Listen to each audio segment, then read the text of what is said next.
actually one of the most difficult chapters we wrote was dealing with difficult people. Bullies. Bullies. How does that happen within the life of let's do it this way, in terms of Jesus' life. How did he handle difficult people?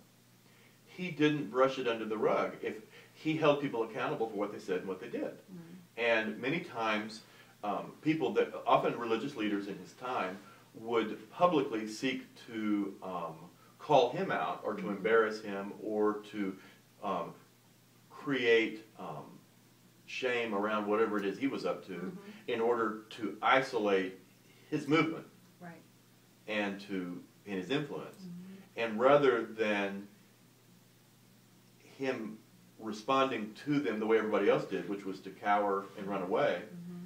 he never did. He never cowered and he never ran away. And he would call them to accountability for what they just said. Mm-hmm. And if they wanted to argue Scripture, he would say, now tell me exactly where that is in the Bible.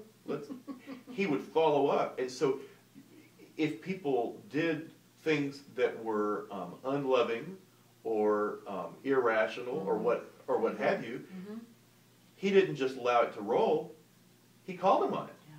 No. Now, he didn't make friends doing that. No. But he threw them off guard. Right. One of the things I learned as a coach is that sometimes it's helpful to ask some really good questions in order to get to holding difficult people accountable. Sometimes it's just simply no more than this, just asking questions. Yeah. You don't. It's just a thought. When mm-hmm. when something is said that is off the wall, mm-hmm. rather than just letting it roll, sometimes you may decide, no, I'm going to follow this one through. Right. Right. And when you do that in public, mm-hmm. it's a game changer. Yeah. Yeah.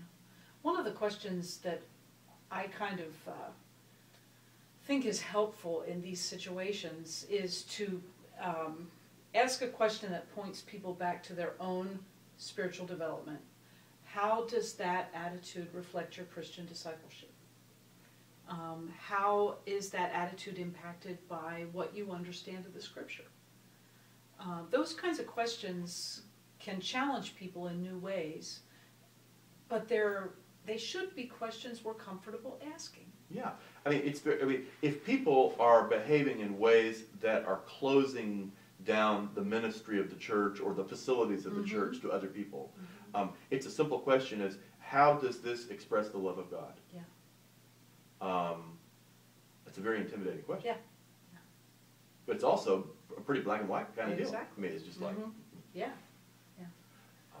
Well, the other thing I learned doing the interviews for Toward Vitality is that in many instances in the life of a congregation that's trying to change its culture, to do a new thing, people leave. They do. And in most cases, they do. And most often that's a good thing. And so sometimes it's necessary to understand that the leaving is good. It is good. And you know, if you can zoom out a bit mm-hmm. on this one, mm-hmm. Somewhere, some church I was in had something over the door in the last week that said, every exit is an entrance to something else. Mm-hmm. And often when people that are living in negativity give up on a situation mm-hmm. where they have been allowing themselves to become a part of the problem in that mm-hmm. situation, they often go and join another church. Yeah.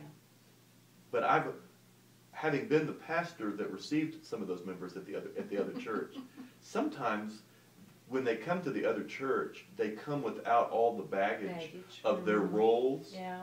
and they bring their faith with them, yeah. but they leave their baggage, and often they're healthier just by walking out the door. Yeah. And so they join the choir. They do not join the board of trustees, mm-hmm. and pretty soon you realize that they're really some tremendous human beings. Right. And the best thing they ever did was just to get free yeah. of that church situation, mm-hmm. which was messing with them. Yeah. Yeah. So that it's good on both sides. Yes. Because every one of the churches I've interviewed that had people leave eventually grew, and grew in very positive ways. So. And most of the people that leave, if they hang in there with God will also find it to be a time of growth. Growth for themselves too. Okay, so dealing with difficult people may be hard on the front end, but the value is in the days and weeks and years to come. It is. Now, Jesus also, in dealing with people in the way that he did, provoked a coup that ultimately came back to take his life. And so we don't want to be, we don't want to overly generalize that these stories always end with a. Well. Yeah, I mean, in Jesus' story it ended well, yes. but it got really messy. really painful. It got painful, and so, but I do believe that by creating a sense of accountability, he pushed them back and gave some space to get his movement going, and it only took 3 years, and that movement still lives.